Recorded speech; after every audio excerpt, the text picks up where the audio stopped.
আসসালামু আলাইকুম প্রিয় দেশবাসী, আপনারা দেশ ও দেশের বাহির থেকে যে যেখান থেকে আমাদের এই ভিডিওটা দেখছেন তাদের সবাইকে সততা হাঁসের খামারের পক্ষ থেকে আন্তরিক শুভেচ্ছা ও অভিনন্দন জানিয়ে শুরু করছি আজকের প্রতিবেদনে আপনাদেরকে জানাবো ডিম পাড়া হাঁস কেন ডিম কম পারে। বাংলাদেশের বিভিন্ন জায়গা থেকে যারা বড় হাঁস ডিম পাড়া রানিং ডিম পাড়া হাঁস ক্রয় করছেন বা ছোট থেকে পালন করেছেন, সেই ক্ষেত্রে ডিম কমে গেলে আমাদের মাথা নষ্ট হয়ে যায়। ডিম কেন কমে যায়, ডিম না পারার কারণ কি কি, আপনাদের সামনে সেই বিষয়ে কথা বলবেন doctor Amit Saha, veterinary surgeon, Madan Netrokona. অবশ্যই ভিডিওটা আপনারা দেখবেন। ভিডিওটা যদি ভালো লাগে লাইক ও কমেন্ট করে ও সাবস্ক্রাইব করে আমাদের সাথে থাকবেন। তাহলে চলুন ভিডিওটা শুরু করি।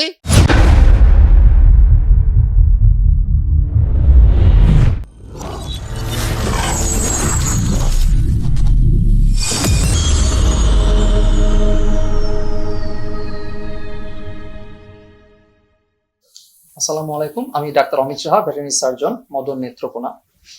যেহেতু এই মদন উপজেলা একটি হাওর বেষ্টিত এলাকা, এখানকার অনেক মানুষ হাঁস পালনের সাথে জড়িত।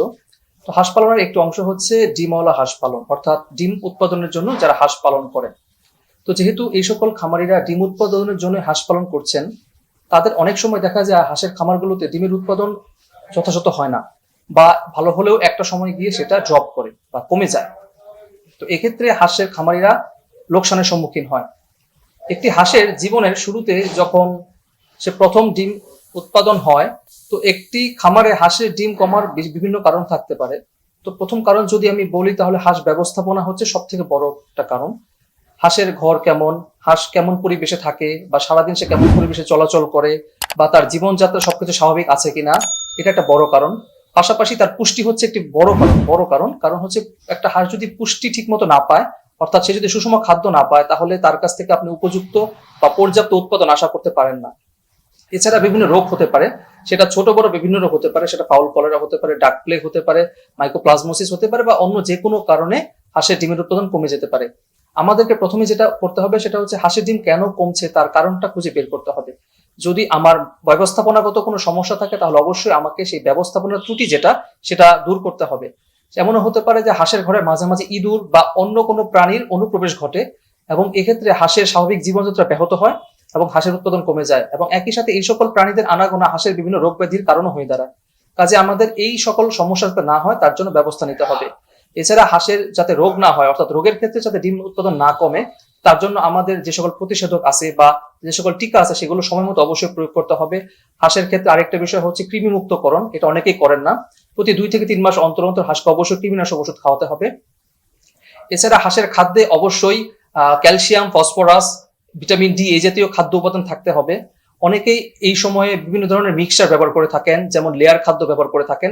এগুলো ব্যবহার করা যেতে পারে, কারণ এই সকল খাদ্যে হাঁসের ডিম উৎপাদনের জন্য যে উপাদানগুলো বেশি গুরুত্বপূর্ণ সেগুলো সম্পূর্ণভাবে দেওয়া থাকে। এই সকল ব্যবস্থা গ্রহণ করলে একজন হাঁসের খামারি সাধারণত হাঁসের ডিম উৎপাদন যথাযথ রাখতে পারে। ডিমের হাঁস উৎপাদনকারী খামারিরা যেহেতু ডিমের জন্যই মূলত হাঁস উৎপাদন করে থাকেন, কাজেই তাদের অবশ্যই ডিমের উৎপাদন যথাযথ হতে হবে, এবং এর জন্য অবশ্যই যে কোনো সমস্যা হলে নিকটস্থ উপজেলা প্রাণী সম্পদ দপ্তর ও ভেটেরিনারি হাসপাতালে যোগাযোগ করার জন্য আপনাদের অনুরোধ করছি। এছাড়া আমি এতক্ষণ যে কথাগুলো বললাম, আপনারা আশা করি সেগুলো বুঝেছেন এবং সেগুলো যথাযথভাবে মেনে চলে আপনারা অবশ্যই উপকৃত হবেন। আপনারা সেগুলো মেনে চলবেন এই আশা রাখছি। ধন্যবাদ সকলকে।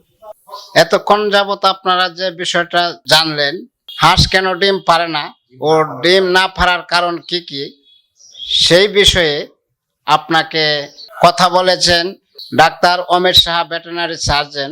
আপনারা যদি বড় হাঁসের খামার এবং রানিং ডিমের হাঁস পালন করতে চান, তাহলে ডাক্তার উনি যে কথাবার্তা বলেছে অবশ্যই এই কথাগুলা আপনাদের স্মরণ রাখতে হবে এবং মেনে চলতে হবে, এবং বিজ্ঞ খামারের কাছ থেকে আপনারা সার্বিক সহযোগিতা নিতে হবে।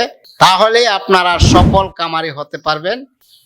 সততা হাঁসের খামার থেকে আপনারা সংগ্রহ করতে পারেন একদিন হাঁসের বাচ্চা থেকে শুরু করে 1 মাস, 2 মাস, 3 মাস, 4 মাস রানিং ডিম পাড়া হাঁস পর্যন্ত আপনারা সংগ্রহ করতে পারেন। এখান থেকে পাইকারি এবং কম দামে হাঁস বিক্রি করা হচ্ছে সারা বাংলাদেশে। সর্বশেষ আপনারা ভালো থাকেন, সুস্থ থাকেন। যদি আমাদের এই ভিডিওটি ভালো লাগে তাহলে অবশ্যই লাইক ও শেয়ার সাবস্ক্রাইব করে আমাদের সাথে থাকবেন। এই আশা ব্যক্ত করে শেষ করছি সকল খামারি ভাইদের উদ্দেশ্য করে আজকের ভিডিওতে এখানে শেষ করলাম। আসসালামু আলাইকুম।